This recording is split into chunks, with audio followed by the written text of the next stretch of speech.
Welcome to the Game of Thrones cast. Today is, what is today? The 30th? Yeah. Yeah. So season 4 starts in a week. And I'm super excited. And I'm gonna be hogging the living room for the next 10 weeks. For the next 10 Sundays. It's gonna be on Sunday, right? I think. Yeah. Sunday. So for the next 10 Sundays, the living room is mine. How are you today, Heather, by the way? Good.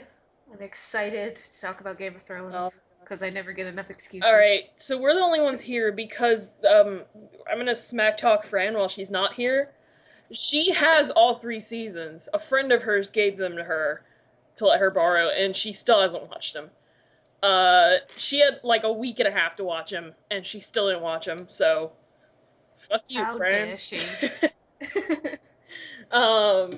No, but maybe season 5, she'll be caught up by season 5, who knows?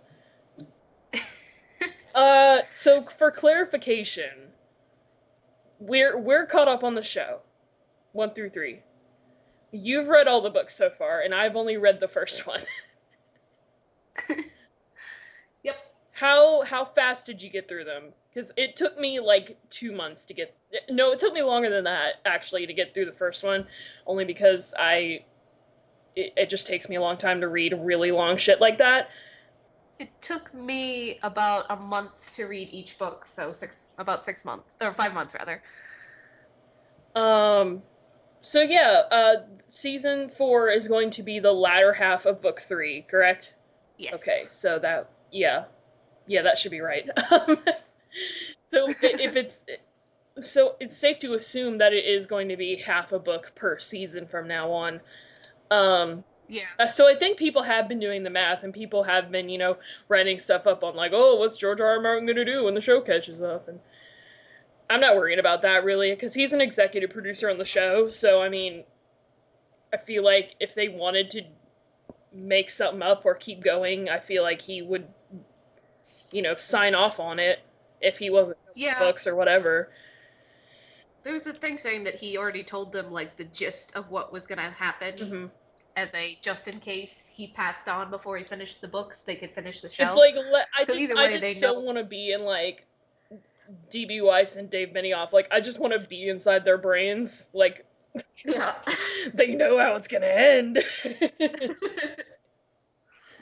So I mean, it's safe to assume he has time to release the next one. I think.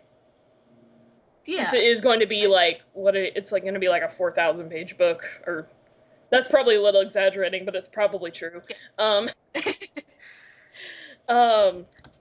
He just released a chapter from The Winds of Winter too. Yeah, I have not read that because I'm not caught up on those books. I haven't read it, but it's mostly I'm torn between wanting to read it because it's part of the book, but then I'm like, that's just gonna make me so desperate to read the rest of the book. Well, he might do like a couple more maybe before it's released, but who knows? Yeah. So, what did I say the third book was? Shit.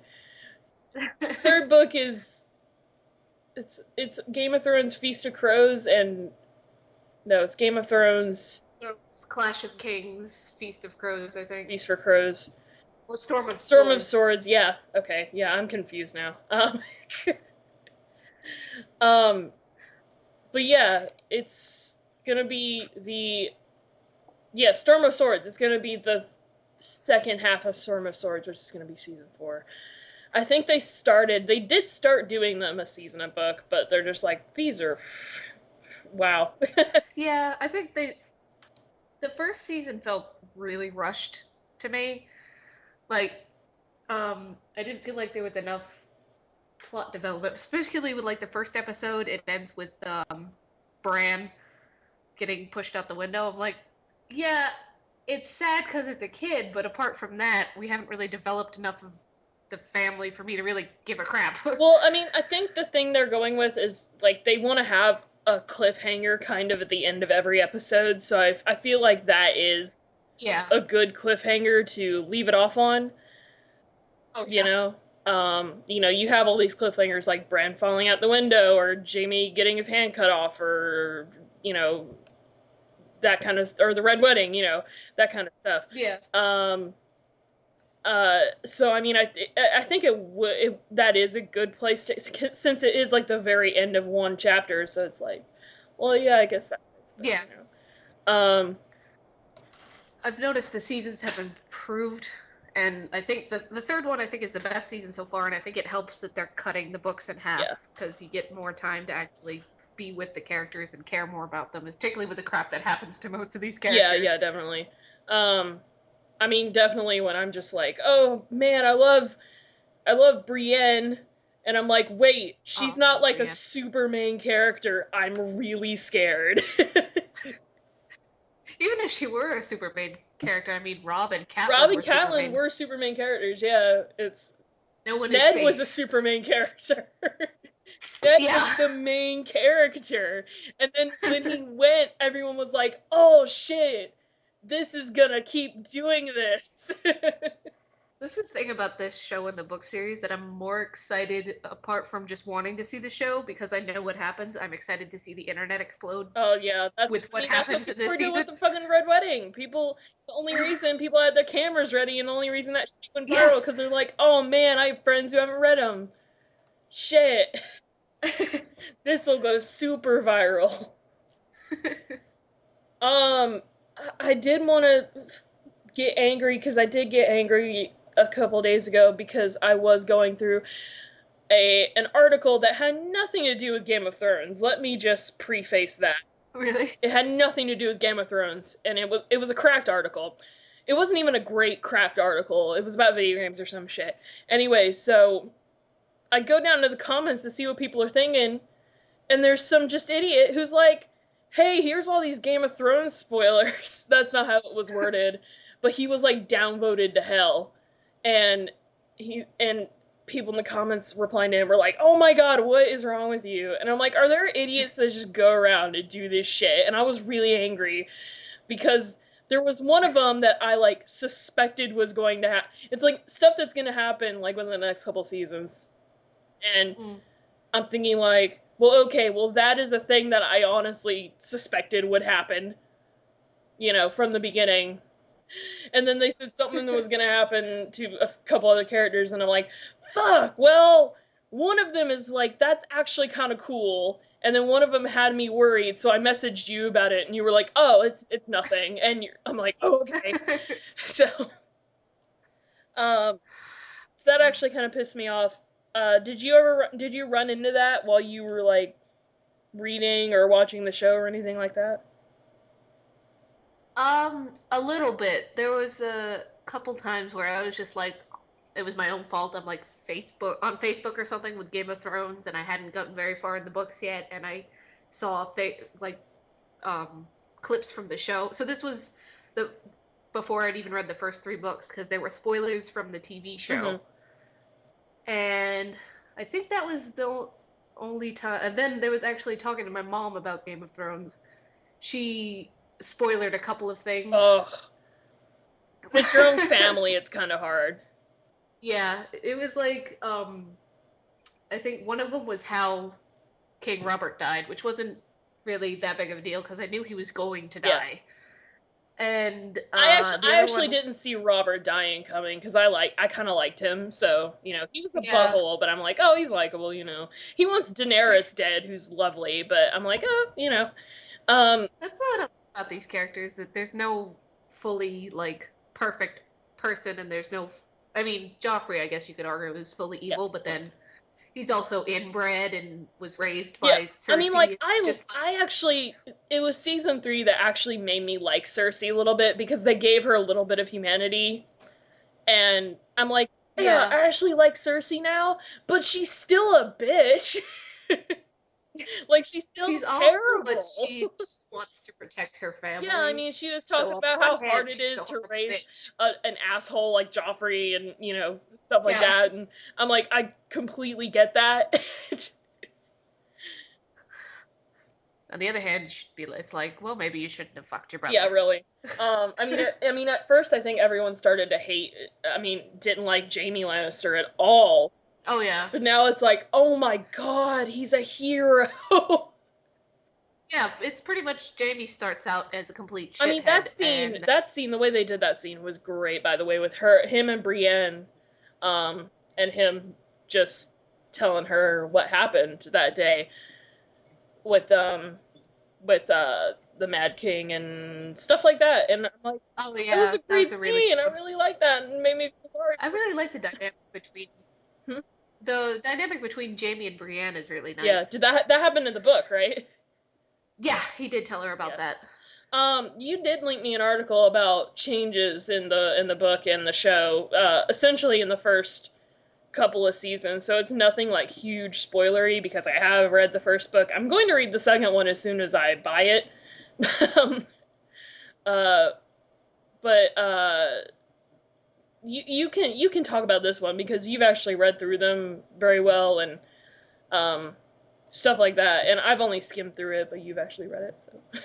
Yeah, okay. The first one that they had for best was the King Robert and Cersei uh, bit in the show where they basically have this little chat where they're talking about how Cersei had kind of tried to be a decent wife to Robert, and that he essentially tells her, well, it was never going to work because I was so hung up on Ned Stark's sister.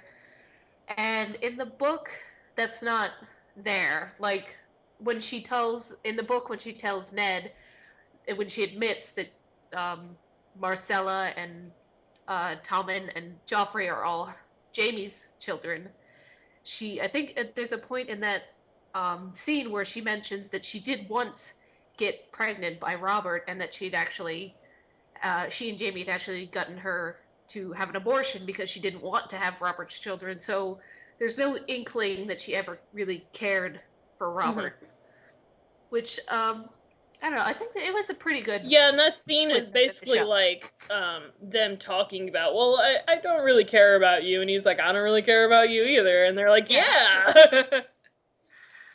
yeah. So I think it was. I mean, uh, I'm not really for or against the change. It was all right. It's an interesting switch up. I can understand why they Yeah, did I it. was about to say, like, I don't remember reading that, because I was just reminded of that. I'm like, oh yeah, I don't remember reading that. Yeah, It actually gives, that just stuck in my it head. gives both of them a little more, like, I don't want to say humanity, but it makes it seem like, I don't really know how to word it. It's like, I guess it's more depth to yeah, their yeah, a little relationship. bit. But I Uh, like how they just mutually agree that they don't care about each other. yeah. So just like fuck it. I mean, Cersei did care a little bit when Robert Uh, was dying. I mean, you could kind of tell that, but, you know, romantically, they've never cared for each other, and that was just like a scene that kind of cemented that for anyone who was like, oh, well, why are they married? And you're like, medieval times, well, not even medieval times, but it's based off medieval fantasy shit, and it's like, well, they had to marry each other for whatever. there's the whole point. The whole before the.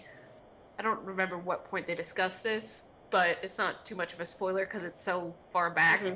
in the history of Westeros. But initially, when Tywin was the hand of the king to the Mad King, um, he had wanted Cersei to marry Rhaegal.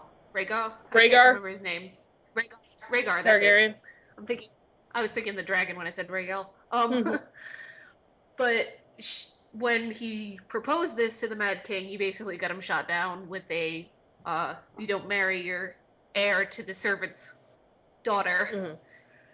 And so that's why, you know, it kind of, I think that it helped. There was a lot of tension between the Mad King and Tywin for a lot of reasons, but I think that helped with the rebellion and why she ended up marrying Robert, because the whole time he had this plan for Cersei to be queen. So, I don't know. And she was supposedly excited about marrying Rhaegar as opposed to not so much with Robert. Yeah, because Robert's. They both kind of ended up wanting one person and getting stuck with each Hmm. other. So I So, think they found like mutual, like, I think they felt connected to each other in that way. They're like, oh well, we both ended up with people that we didn't want to be with, you know. yeah. Okay, go on to the number 7 worst one, and it's about Sam, who I absolutely adore. Yes, Sam is adorable. When he kills in the book, when he kills the White Walker, he does it in front of the rest, or not, I don't think all of them, but a good portion of the Night's Watch. So they basically start from picking on him to calling him Sam the Slayer in a kind of, which he doesn't like, but basically in kind of recognizing the fact that he killed the White Walker. It's a big deal, but in the show they just switched it so that it's just him and Gilly, and there's no Sam the Slayer friggin' subplot throughout that there was in the books, which was kind of it was a disappointing change. I didn't like that one. Well, I mean, it also says here that it's also Sam's chance to shine on his own with Jon. Yeah. Not there, and I think that it still did that. Even though Gilly was the only person there, but I mean, I think it still was able to do that, to the viewers anyway. I think it gave a lot of the viewers a new thought on Sam, because now that he has these actual problems, like with Gilly and the baby, and having to find Jon, and not wanting Jon to make a terrible mistake, and with the wildlings and shit like that. And then, it actually makes people care about Sam, because in the beginning he's like a nerd, and he's not really that great, but, he became the underdog. Yeah. Sam can actually be somewhat irritating in the books, with just like, I can't do anything because I'm a coward. It's like, okay, yeah. That's nice. I'm glad they cut a lot of that out. He was a little more cowardly in the book, where he would just up and admit his cowardice, and I'm like, dude, it's okay, you don't have to be so hard on yourself. But maybe it'll happen in season 4 when he gets back together with them. Who knows? Hopefully they'll see those guys again. But I don't. Okay. Next one's about Gendry, who's hot. Yeah. Right? That's about all I have to say about him. He's hot. Yeah, it's basically just that they kind of combined Gendry with another one of Robert's bastards, who was Edric Storm. And basically the whole little plot with Gendry being at, was it Dragonstone? And they're going to sacrifice him by burning him. Or, I believe that was how it was going in the books. Sometimes I get the book and the show mixed up in my head and I get all confused. Well, either way, they were going to sacrifice him for the supposed King's blood being powerful, and that was supposed to happen to Edric Storm, who I think was born when Robert slept with another noblewoman on a Stannis' marriage bed on the night of his wedding before he could consummate his own marriage. He's not in the show, is he? Edric? Yeah. No, they didn't. They basically just kind of clumped him together with Gendry. Oh, okay. So they gave Gendry the plot with he's released by Sir Davos, and that bit. But there's not a whole lot to Edric, so it's not that big of a change. Yeah, to be fair, I mean, number one, there are already enough people to keep up with, enough of Robert's bastard children to keep up with, and there are tons, and it makes Gendry have a little more plot, because at first he did not, and then they started giving him stuff to do, and it's like, okay. I think Gendry just kind of, as far as I recall, he joins the Brotherhood Without Banners, and then that's just kind of it. Yeah. From what I recall. I don't know if they're gonna have him in there any other point. Everyone liked him and Arya together. But I don't think that's gonna, because now everyone's like, oh, Arya, Arya doesn't need no man or whatever. Everyone did like that, though. She's got shit to do. I liked that. Yeah. I never really picked up much of an interest from her. She's just like, yeah, whatever. I could still kick his ass. Yeah. And that's why she's awesome. Okay, well, what's the next one? This one actually has to do with, like, actual issues. Yeah, the making the Lannisters homophobic. Well, not even like just the Lannisters. I mean, we're talking about Yeah. Joffrey and Tywin, who are dicks already. Awful people. So, I mean, it's not really surprising where I'm just like, whoa, Joffrey, that's not necessary. And then it happened with Tywin. So I think it's like just them. Yeah. So, you know. So far, yeah, I think that's because the only other character that really like has gone into it. I mean, other characters have mentioned it as like making fun of. So I guess you'd call that casual homophobia as opposed to Joffrey saying he wanted to make it punishable by death. Yeah. But then they have that bit with where Tywin shows his homophobia and he's talking to Lady Olenna. Yeah. And About she's just Loras. like, whatever. We all screw around every once in a while. To What's be the big fair, deal? I did, yeah. The only reason I remembered who Loras was I was like, oh, gay Loras, okay. Like, that's the only reason, that's the only way I could remember who he was. They really went, that's another change from the book. It was really just kind of an allusion to Loras and, Renly. Renly, being together as opposed to the show, which is all like, here, have a gay sex scene. And in which, the book, it's just like they are shirtless together, clothing each other. Like, it is right there. I mean, they throw enough random sex They scenes. had dialogue where they're like, yeah. Totally.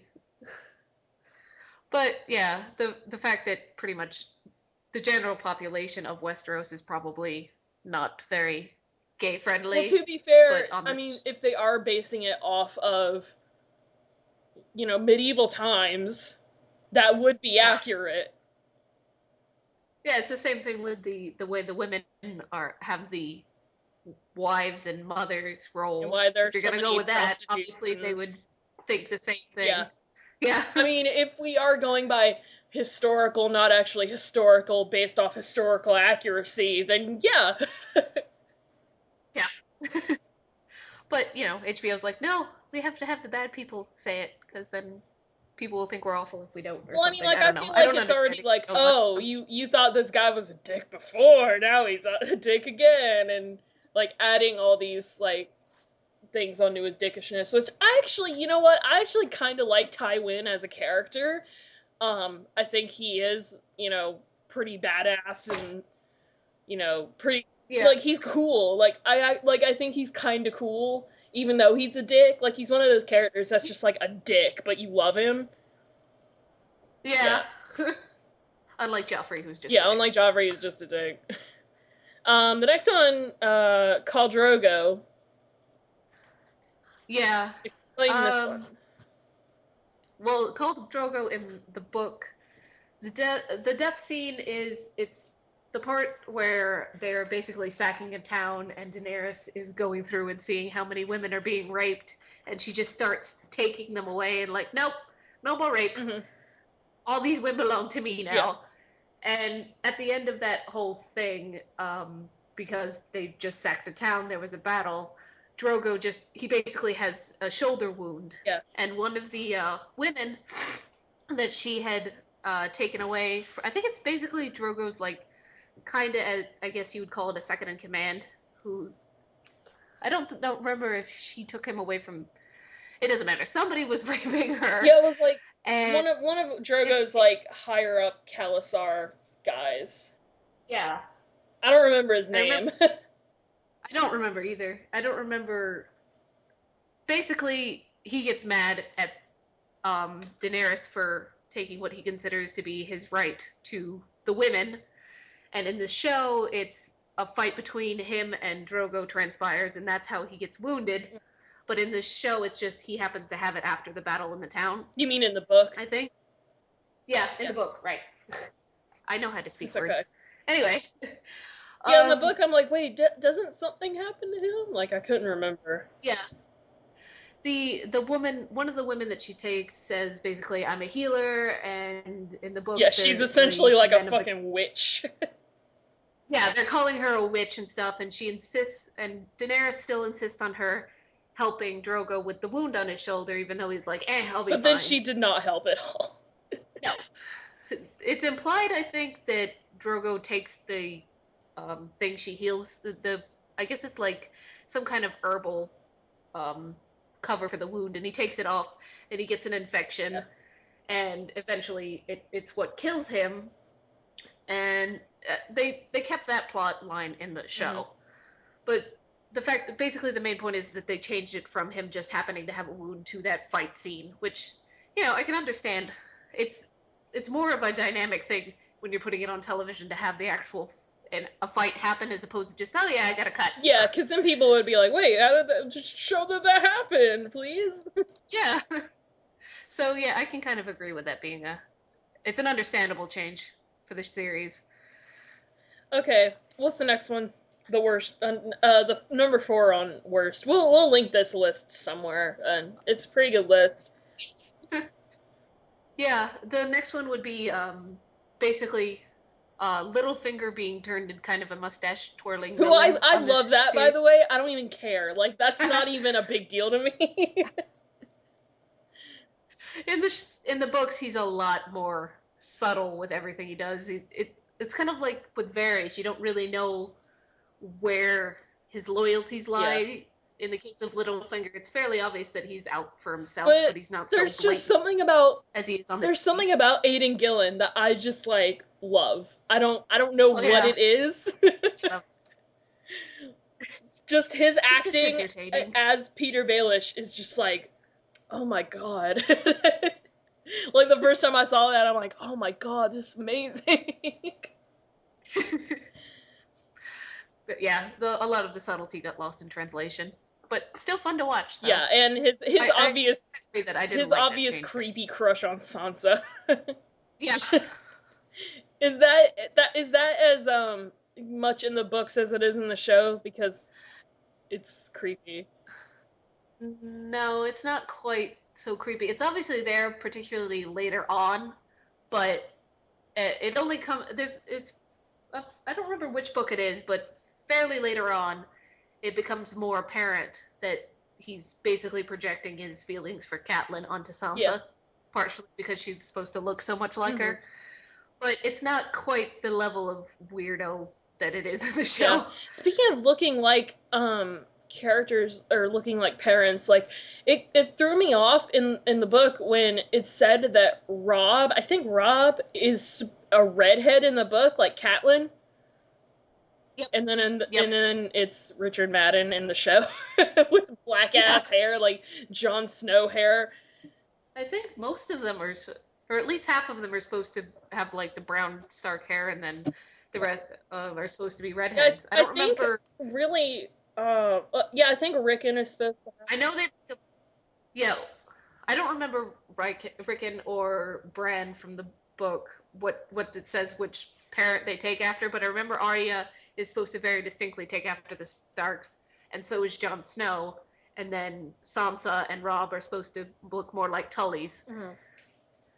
Okay, the next one is another best change about Jon and Tyrion, who I always forget that they've actually met.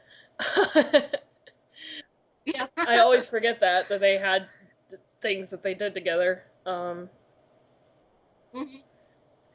Yeah, it's they added some scenes like the whole pissing off the edge of the wall thing, and there's they make a point that in the book when Jon is having issues with the other new men of the Night's Watch before they're taking their vows or anything, the fact that they seem to hate Jon so much is the fact that, you know, he's so good at everything because he was raised as a noble. He's had all the training and stuff, and they were born poor, and basically they're seeing it as him lording over his superiority to them. And in the book, it's the blacksmith of the Night's Watch, Dolan Noy. I don't know how to pronounce it, but it's a character that, you know, it's I liked it. I like that character, but it's not that.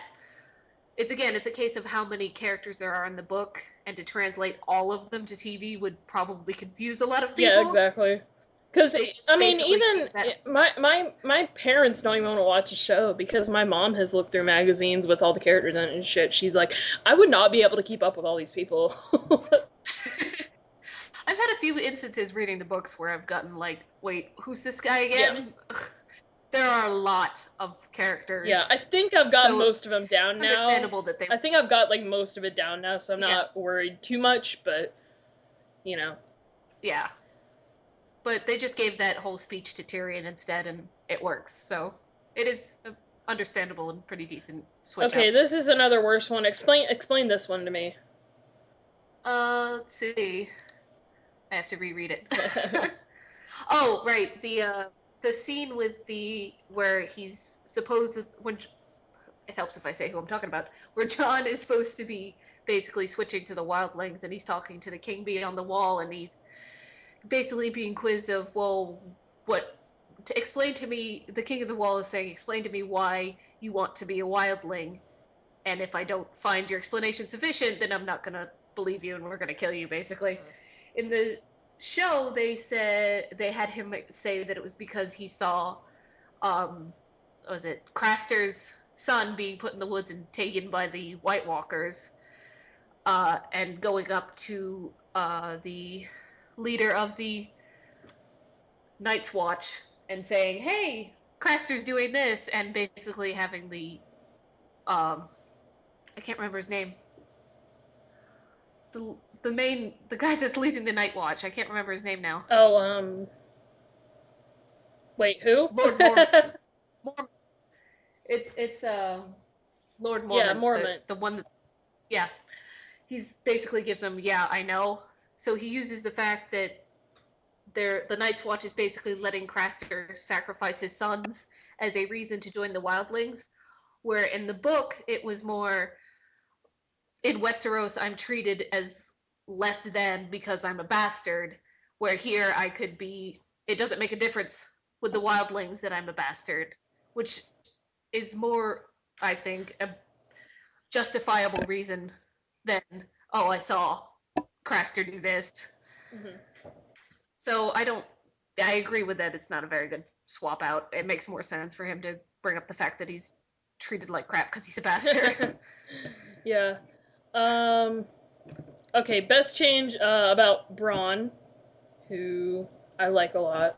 Yeah. I like a lot of these characters. Yes. I like that, I like that Bronn and Tyrion just went on like some like buddy road trip on the way to King's Landing. Yeah. Basically, they made him a lot more buddy-buddy with Tyrion, and they kind of, I guess, gave him, I don't know how to phrase this. Like, I guess they made him kind of closer to Tyrion than he actually would be in the book, particularly like what happens later on with Bronn. He's obviously in the books, he's a sellsword first and then kind of friends with Tyrion, so it wouldn't be like, I'm going to go with Tyrion over money. Mm-hmm. Where in the show, they kind of give the impression he's more friends over the whole money situation. Also, I think. They talk about how the recent trailers that have been coming out, you see Bronn a lot more. With him, apparently he's apparently going to be training Jaime to fight left-handed because Jaime has no right hand anymore. And in the book, it was Elend Payne, who everyone hates. So I think that's actually a change for the better because everyone doesn't. Yeah. No one likes Elend Payne. He killed Ned. Yeah. And can't talk. So the point in the book being that Elend Payne couldn't speak, so he can't tell anyone that Jaime needs to be retrained. Oh. Yeah. Which makes sense for Jaime's pride. Mm-hmm. But yeah, it should be interesting to see Bronn training him. Yeah, because I like him. I think he's a charming character and really funny, and so I can't wait to see more of that. Especially more stuff with him and Tyrion, which is really funny. So, Okay, next one's about Theon, who I stopped feeling sorry for. Oh yeah. Can I just say, like, I think in the show they are trying to make us feel so bad for him, but I don't. Like, he's a shithead. He is a shit, and Like, they cut off his penis and, like, just everything, and, like, I don't feel sorry for him anymore. Like, he completely betrayed everyone for no reason. And I don't know, like, I don't feel sorry for him, and they keep adding, and is this what this is basically about them adding in all this torture scenes with him and stuff like that? Because Theon disappears for, like, a book, maybe 2, and then he comes back having been tortured for so long by Bolton's bastard, and basically taking on this he's been completely warped and has taken on the personification of Reek, who was actually a character they cut out from the books on the show. He was supposed to be there's a whole subplot actually with the bastard of Bolton that got cut, where he basically took over the land of, I can't remember her name, but it was a noble, where he basically forced her to marry her and then left her locked in, like, a tower or something, where she basically starved to the point where she ate her own fingers and died. Oh my god. I think. And and Reek was basically like this guy that was aptly named because he never bathed, and he followed Bolton around and eventually got killed. And it's when they take over Winterfell, it's actually Reek is supposedly there, but it's I can't remember. Oh, Ramsay Snow, pretending to be Reek, and then they take over Winterfell. Oh. Basically. But that's a very shortened version of what goes on there, because it will take forever to explain everything. But basically, he disappears, and then he's been warped into this Reek, and it's only alluded to that his penis was cut off. Basically, I think he's lost fingers and some toes, and then he mentions that the other thing that he got cut off, which, you know, based on seeing the show and stuff, you're like, oh, they cut off his penis. Yeah, I mean, in the show, they're like, we cut off his penis. Like, they were really upfront with it, that it was obviously his dick. Yeah. There's a lot of points where it's like, the subtlety of the book is just completely thrown out the window. Yeah, I mean, the thing about it is, like, I feel like, again, they really want me to feel sorry for him, but I just don't. I mean, he tried to kill Bran and Rickon and everyone else, and he did kill those 2 little boys. He didn't kill them, but I mean, he did just, like, totally betray Rob's trust, totally fucked everything up, and I'm just like, I don't feel sorry for him at all. I'm sorry. He will never be forgiven. I'm interested to see how everything turns out for Theon, because he's pretty... I'd have to say he's gotten what he deserves, and then probably then some. Oh, good. Yeah, I think so, but, you know, whatever. Okay, yeah, the number 2 best one is why I explained earlier about why, you know, Tywin is... I think he is such a badass. Yeah. Because, I mean, he's not just some, like... Well, they talk about him hunting and, like, skinning animals and shit. There are tons of scenes where he's talking with Jaime, and he's just skinning an animal. And they do basically, you know, say that, you know, he's capable of taking care of himself. He's not just some uppity noble. He is a badass. Yeah. It's kind of like when you think about, like, they make the point that little of Tywin is actually in the books, which is a fair point. He's not really that around that much. It's mostly, like, people talking about him. But when you think about, like, the whole situation with the Brains of Castamere, he actually went in and destroyed 2 noble houses because they were uprising against his father, who was perceived as weak. So he took care of the whole anybody ever thinking Lannisters were weak again. Like, he is a very tough character. He's a horrible person, but he's still kind of He's a terrible person, but he's badass. I honestly think also that he is probably one of the best, like Charles Dance as that character is like one of the Oh yeah. best cast people in the history of television. Not just in this Yeah. show, but in like the history of television. Yeah, I have to agree with you. Who do you think is like Perfect. besides like Tywin, who are some of the best cast people in the show, do you think? I'd have to say Amelia Clarke as Daenerys because she really captures like the beginning, that very subdued, quote unquote, knowing her place. Submissive. Yeah, submissive and very dependent on her brother, and then with the books and the series, she becomes more independent, and she becomes Khaleesi, and eventually she's working on becoming queen. So that she's captured that transformation from kind of really dependent to very independent very well.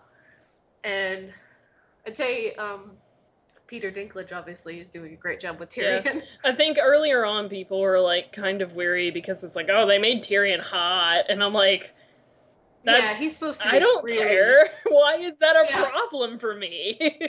I can't say I'm surprised. I mean, it's TV. Of course, I'm they're going to extremely attracted to Peter Dinklage in that role. ugly. I don't give a shit. There's also, the whole, he has that like kind of sexy scar now, where in the books, Tyrion was supposed to completely lose his nose. Oh yeah. That would have been like hours in the makeup room for Peter Dinklage, though. Like. Oh yeah, and he's supposed to have like a limp. Like I think one of his legs is kind of twisted, and then he has a black eye. Like the color of his eye is just instead of having the regular color of the iris, it's like black. He's just supposed to be incredibly ugly in the books, and then Peter Dinklage is obviously not ugly, like even remotely. Yeah. So, what can you expect? But I mean, like, who cares though, really? In the end of the day. I think, yeah, as long as he's doing a good job with the character, which he obviously is, it's not that, it's really just kind of complaining for the sake of complaining. Yeah. I mean, all of the Lannisters, I think, are perfectly cast, pretty much. Yeah. All the Lannisters. There's not one that I'm just like, yeah, I don't like Nikolai Coster-Waldau. Like, I love Nikolai Coster-Waldau as Jaime. He's doing a really good job with the starting out as a prick and progressively becoming a better person. Yeah. I mean, because he was a prick, like... Oh, yeah. Like... And then it's like, he was like a massive ego very well. He was such a prick to Brienne, which made me hate him even more because I love Brienne so much. Yeah. And that's another good casting, is Brienne. Oh my god, yeah, she's perfect. Yeah. She's actually like, they make her look like really butch and like really like dirtied up in the show, but she's actually like gorgeous. She is. It's another one where like she's supposed to be incredibly unattractive in the book, and they make her kind of not really even unattractive, just more masculine. Like there's not really even the illusion of being feminine on the series, and that's basically how they quote unquote ugly her up. Yeah. But then, of course, the actress herself is stunning. Yeah. So. Let's see. The next one's about Shay, who people don't seem to like her, and I'm like, she's fine. In the book, she's not. Like, they've made the actual relationship between Shay and Tyrion, like, they both genuinely love each other, where in the book, I think she's supposed to be about 19 in the book. She's very materialistic, like, well, she's a prostitute. Yeah, so. she's essentially, she essentially is supposed to be a prostitute. I mean... Yeah, she has the prostitute mindset where she's like, oh, okay, I have to, do this, and this. The whole, oh, I love you, and all that stuff. And Tyrion obviously actually loves her, but I don't want to say what happens with Shay because that's a huge spoiler. Oh, no. But basically, don't tell me. It's gonna make that whole thing happens. Like, they're gonna make that. I don't know how they're gonna finagle that for what actually happens with her later on. Because they've made it seem like she genuinely cares about Tyrion, and that they've also toughened her up. Yeah. Like the whole, she has a knife under her skirt thing, and they've changed her quite a bit, and I don't know how they're gonna rectify what happens later. So Oh, I guess no. we'll just see. Is it gonna happen this season? uh, yes, Oh I my think so. god, I'm gonna shit my pants. I'm not gonna be good that day, am I? Probably not. Oh my I'm god, fairly certain no. this season. But again, I get the continuity screwed up in my head sometimes, so I'm fairly certain. So we shall see, I guess. Oh. There's the next part in here is about Varys. Yeah. Who this is another best one about Varys and who I like Varys. I like how they did him in the show. Yeah. That's another example of good casting. Yeah. There's a lot of really good casting. I can't really think of anybody that I'm just like. I liked that scene with him and Tyrion in the last season where what is it? It's like some corpse in a box or some shit. Oh yeah. I don't really remember, but it was really cool. It was supposed to be the wizard, or I don't know what you want to call it, the practicer of, I would assume it would be blood magic that cut Varys when he was a child. Yeah. So, yeah, I guess, I don't really know. I mean, I like Varys in the book because you don't really know where he's coming from. It's kind of the same with Littlefinger. Like, they made him seem more like on the show of, like, oh yeah, he's questionable in his, like, methods of going around and talking behind everybody's back, basically trading secrets with everybody. But they kind of have this underlying, oh no, he's a good guy. Mm-hmm. Where in the book it's a lot more ambiguous. Yeah. Which I'm not really sure how I feel about that change. I mean, I really like the way he is on the show. He's one of my favorite characters, but I also really like him in the book. I guess it's just they're both good, but they're different kinds of good. Okay, now walk me through the number one worst, because I don't think I agree. I don't know. It's about Daenerys and Drogo. This was my big, I wholeheartedly fucking agree with this. The way they changed the relationship with Khal Drogo and Daenerys, particularly with their wedding night. In the book, you have to bear in mind that Daenerys is supposed to be like 13 or 14 when she gets married to Drogo, who I think is supposed to be in like his 30s. Mm-hmm. But on their wedding night in the show, it's basically like Drogo's saying no repeatedly, and it's the only word he knows in common. Yeah. And basically, Daenerys is crying, and essentially it alludes to him just having his way with her, despite the fact that she clearly does not want it. Rape happens for the first, like, couple times they have sex, I think. I think when you see them have sex the first 2 times, she's, like, crying the whole time. Yep. Yeah. In the book, their wedding night, he's still saying the whole no repeatedly, but he's gently touching her and gently undressing her. And eventually it's towards the end when she's actually completely naked and he's being very sweet and very gentle. She realizes he's asking no, as in, do you want me to stop? Type no. And by that point, when she realizes that, she's actually very willing. It's a little more, it's decidedly more blunt and graphic than that, but I'm just going to leave it at that. Yeah. I mean, but I feel like even with the first couple times I feel like they still connected, even though despite those changes in the beginning, you know? Yeah. I feel like the connection still worked out, though. Yeah, they still had it so that she obviously still falls in love with him, but in the books, it starts out with the wedding night where she's not blatantly raped. I mean, technically, it's still statutory rape, but if you want to get into that, we're going to be here all night. But she wants to have sex with him, and later on, like, when they're riding for so long, and the next scene they show him having sex is he just comes in and she's crying again, and he takes her from behind, like, which is the Dothraki way. Yeah. But in the books, it actually points out, it's only vaguely alluded to on the show, that she's crying because she's in pain from the massive saddle sores she has. Yeah. Because she's not used to riding. Mm-hmm. They vaguely, like, they show the women carrying her off the horse, which is kind of alluding to the fact that she's in pain and that's why the sex is not working for her. But in the show, it still kind of comes off as, oh, he's just raping her again, and it makes Drogo seem even more brutal and like he's an awful person. Yeah, Where I in the feel book it's like in the show it would be harder to try to address that. Yeah. But I feel like it would be harder for people to grasp. Yeah. I think in the book it's an easier medium to show the progression of the relationship, where particularly because that was the first season, it was kind of rushed. Mm-hmm. But yeah, that was a big issue for me, particularly the wedding night. Yeah. I mean, I don't think I minded as much as you did, but I mean, I still like them as a couple. I don't know. They were my number one. They were. By the time Drogo dies, they are a really good couple, and they actually genuinely care for each other. I know, I cry every time. Yeah. Like if you cry every time. So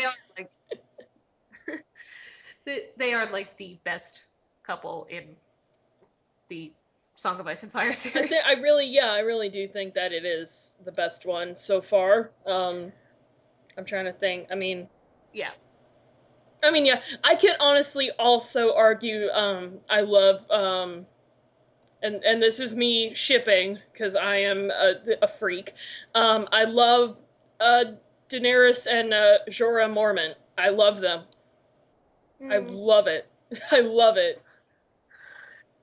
I think she's a lot, more torn in the books with, well, they did kind of show that she's like, she figures out that he's in love with her, and it's like, well, what the hell am I supposed to do with this? And I think she kind of has that whole, well, I could be with him, but then shit happens, and...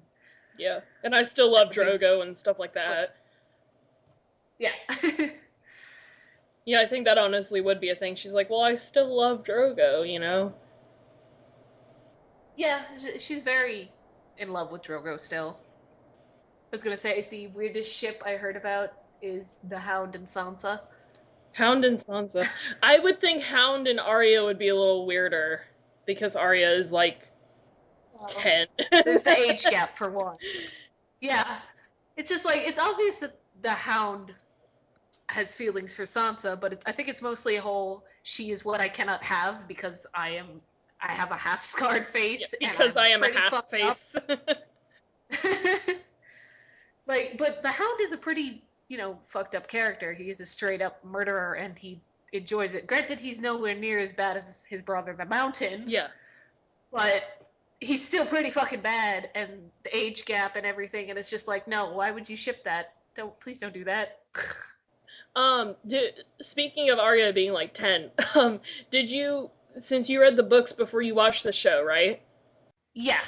Was it weird for you to read the books and see how old the characters are in the books? Because, like, Sansa's supposed to be 13, or Daenerys is supposed to be 14, and then you go into the show, and Sansa, the actress who plays Sansa, I think is like 19 years old or some shit. Yeah. Yeah, that was pretty awkward, particularly with, like, the first scene they show Daenerys and they strip her naked. I was like, this is weird, because I know she's an adult actress. Yeah, Emilia Clarke's like in her 20s, so... Yeah. My brain is going, this is really awkward. And Emilia Clarke is indeed 26 years old, by the way. Oh, that's good. But it's like, pretty much any time, even when I'm, like, looking at Jon Snow and being like, he's gorgeous, and then I'm like, wait, the character's like 15 or 16 in the books, does not compute. Yeah. It gives me mixed feels. I feel like that would be a little weird for people just going into it. Yeah. There's also the fact that they up the age for most of the characters. Yeah. I mean, because it is hard to, work around child actors and stuff like that because of child labor laws and international child labor laws and shit like that. But I feel like it does pose even more of a challenge, though, because you have Bran, who in the book at the time is around book 3. I would assume he would be around 8. And then you have the actor for Bran, Isaac Hempstead Wright, who currently right now is 14. So,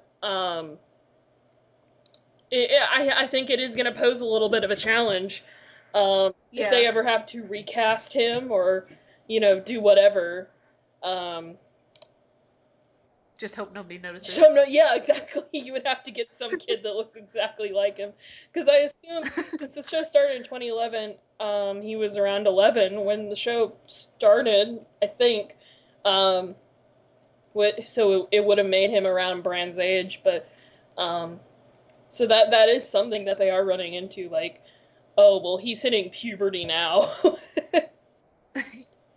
you know, Maisie Williams. It's gonna be even more noticeable with the kid that plays Rickon. Oh yeah, definitely. I mean, he's supposed to be like 6 on the show, and he's gonna age, and it's gonna be very yeah, noticeable. he's supposed to be like 5 or 6, and I think Maisie Williams, Ari's supposed to be like 12 or 13, right? Yeah. Something like that, and she's already 6 years old. So I mean, I think, Yeah. I think maybe with older actors, it can be maybe a little easier because there is makeup and stuff like that. Yeah. And she already has like this kind of face where she just looks very young. So they did do a good job casting there, because a lot of these actors already look very young. Like Emilia Clarke looks very young. Yeah, and then there's ones that looked older than their characters when they started. Like the guy that played Rob, he looked 20 years old, and he's supposed to be like 15 or 16. Yeah. I think Richard Madden is like in his late 20s or something. I think they're gonna have enough leeway with people's suspension of disbelief, because I think people they not would have more reading the backlash books if, and shit. yeah. I think they'd have more backlash if they recast a bunch of characters, because people have already grown attached to the actors that are playing them now. Definitely. So they also have the new character that people are getting that are talking about is he's an actor by the name of Pedro Pascal, who's a Chilean actor who is playing Oberyn Martell, who is a Dornish prince. Yes. That doesn't like the Lannisters. I'm so excited for the Martells. No, the Martell, the whole family hates the Lannisters because they're, I believe it will be Oberyn, or however you pronounce his name, sister, Elia, who was married to Rhaegar and got killed when the Mountain and, I can't remember the other guy's name, went in and killed the children and then raped and killed Elia during the sack of the Red Keep. So they obviously, and then the Mountain obviously faced no consequences as of the time of the show is at now. So they hate the Lannisters. Yeah. Understandably so. So I'm very excited for the Martells to get on the show. Yeah, apparently he's a favorite, and I can't wait to see him. He looks pretty cool. So yeah. Also, everyone's also talking about Jaime's golden hand. And in the trailers, you see it in the trailers, and it's super detailed. I have a picture of it in my Entertainment Weekly, and it's just super detailed, and it looks really cool, and like that's gonna go in a museum or something. I don't know. The costumes and sets on the show are just amazing. Oh my God. Like I saw like close-ups of the embroidering on some of the gowns on the show. Yeah, like Cersei's dresses and Margaery's and Sansa's. It's like you'd never be able to see that actually on the show, but they put so much work into it. It's just amazing. Yeah. Also, they show a lot of Jaime in the trailers, actually, with him and Cersei having to deal with, he just got back to King's Landing, so they have to deal with their stuff, and, I like that drama with them. I really do, because I don't know, I just I like seeing it. I don't approve of their relationship, but I like it. I don't know why. No. We got a lot going on with Jon Snow as well, from what I've heard. It's gonna be a Jon Snow kind of season. Is that good based on the books? Because they talk a lot. And a lot of the stuff I read, they talk a lot about what's gonna happen with Jon Snow and Ygritte and stuff like that. Now that he's away from, Yeah. or now that he's going back to the Wall, right? Yes. I think they ended the last season with him just arriving at the Wall. Yeah. Again. I cannot remember. A lot of stuff happens with Jon Snow, so that should be really interesting to watch. Yeah. So a lot of stuff it's gonna be a Jaime and Jon kind of season, I think. I haven't heard a lot about what's gonna happen with Daenerys, but I'm still excited, so, because I love her. Yeah, I love Daenerys. She's my favorite character. Is she? So I'd good to see her. say Yes. I'd say my favorite male character is probably Tyrion, which is unsurprisingly Tyrion. My favorite female is definitely either Daenerys or Brienne. Yep. Brienne's really close up there. I really hope there's a lot more with her in the books. Is there not a whole lot with her in the books right now, or what? There is. She's not the last one. Uh, She's only mentioned in the last one, but I believe the one before that she was actually you know how they're separated by chapter by the narrator? uh-huh. She's the narrator for one of the books, so Oh, cool. there's a lot of her with that, which is really awesome because I love her. So, I think we talked sufficiently about Game of Thrones. I don't know. Oh, God. So, what are you gonna be doing that night? Are you just gonna chill at your house? Or are you going to anything? Or I do want to see in my town if there are any Game of Thrones nights, because I'm that sounds I want to watch it with a bunch of people because I feel like it would be funner. I don't know. I do not have HBO. So oh my I God! can't watch it. You have to watch it totally.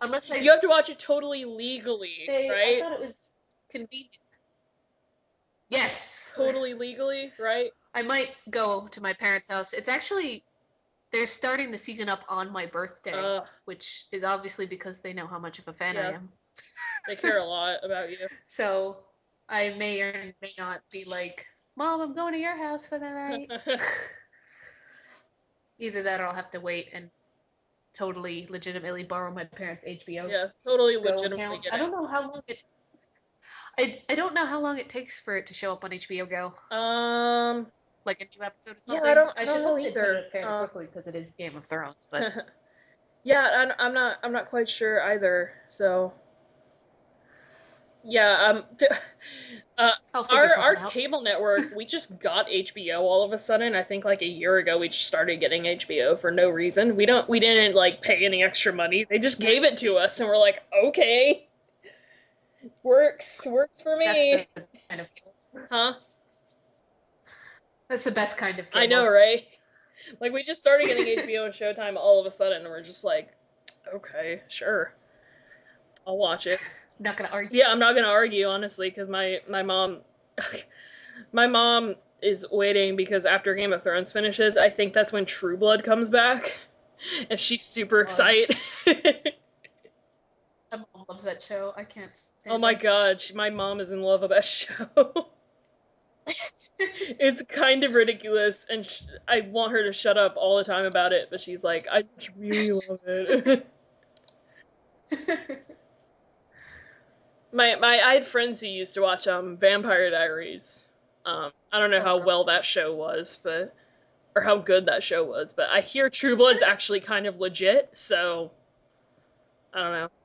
I've seen bits and pieces of it and just look stupid to me. My mom loves it. Most vampire things that are out right now I'm not really into. She thinks it's cool because it's it's in Louisiana and everything's southern and it's really cool and there's black magic and everyone's really hot. And I completely agree there. Joe Manganiello is the werewolf on that show and he's ripped. He's so hot. And Alex Skarsgård is the most beautiful person alive. So my mom really likes him. Didn't I have the guy from SVU, Christopher Maloney, on there for a while? Was it Christopher Maloney on there for a while? I have no idea. The guy from SVU. I'll have to ask her. I don't know. There's not much happening with HBO except Game of Thrones and True Blood and I've been watching Girls, which is pretty Oh, good. my mom loves that It's show kind of too. weird, but it's good. Yeah. My mom likes everything on HBO except the show that I like. Sounds about Yeah. right. So season 4, April 6th at 9 o'clock Eastern. That should be right, I think. Yeah, I'm pretty sure that's Go right. ahead and promote it all to hell because HBO will send us money. Yeah, Maybe. of course they will. $3 whole. $3 whole for saying when Game of Thrones comes on. Yeah, I'm gonna be watching it, and everyone should watch it too. If you need to catch up on the show, I would totally get it, totally legally. Seriously, get it legally or not, and just say you got it legally. Find somebody you know that has HBO and figure out if you can get HBO Go off It there. is the most illegally downloaded show in the history of shows. So you can Of course it is. add to that record if you want to. I'm not saying that I did that. Piracy is not a victimless crime, from what I hear. I'm totally yeah. You wouldn't download a car. Yes, I would. Do you know that PSA? Yeah, I remember that. Oh my god, I was hoping someone would get that. But anyway, yeah, you should still have time to watch it before, well, if you hadn't watched it, then I'm sorry we just spoiled everything for you. If you just watched this and haven't watched the show, also you should also get the books legally. Get them, like, they're like, I got my copy of Game of Thrones for like $10. Yeah. Go fucking get it. Jesus. Maybe he'll write his books faster, huh? Okay, so I think that's enough Game of Thrones. But then again, now. it's never enough Game of Thrones. We'll be back probably. We'll be back after the probably. season's up. We should do this annually, like just before every season, and then talk about the previous season. Maybe Fran will be here next time. Maybe. Everyone go on the watch Facebook page the and tell first seasons. everyone go on the Facebook page and tell Fran to watch Game of Thrones. And maybe she'll put it off even more. Alright. Oh, have a good weekend, everyone, and don't forget to watch Game of Thrones on Sunday, April 6th at 9 o'clock now. Goodbye, everyone. Have a lovely day. Bye. Bye.